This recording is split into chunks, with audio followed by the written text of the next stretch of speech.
Hello everything mga ka-Georger! Adi malayam sa Bite of Recap. Niabot na po diri sa pangpang doy. Kay atong ipapauli ang kanding doy. Kay nagdago mang kalibutan doy. O dara mga ka-Georger. Naglinya sila mga ka-Georger. Kay manulod na sila paingon sa ilang balay. O gikuha sa Bite na Recap. Dito sa Banwa ang mga kanding doy. Kay gadugdog naman ang mga kalibutan. O di ba naglisod og baklay ang bayat na burikat kay bakilid man kayo ni among sitwasyon diri day. O di ba diri nagpuyo ang bayat na burikat sa bukid day sa kinagtumyang tuktok sa bunto day. O di ba mga ka-Georger?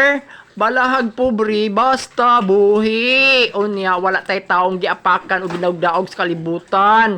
O mao ginay tayo atong premyo sa atong kagalingon diri sa kalibutan para mahilangit ang atong kalag unyag kamatay nato mga ka-Georger.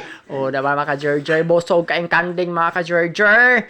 O pauli na ni dito na sa ilahang payag. Kay nagkaulanon man ang kalibutan, sugi kuha sa bayt na burikat kay papauli na mga kanding o naglinya sila day.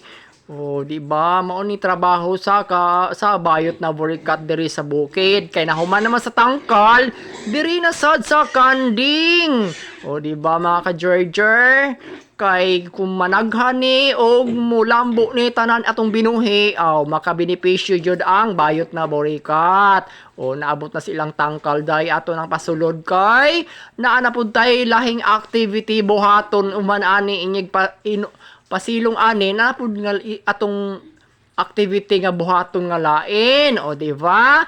Thank you for watching mga ka-Georger. Share and like.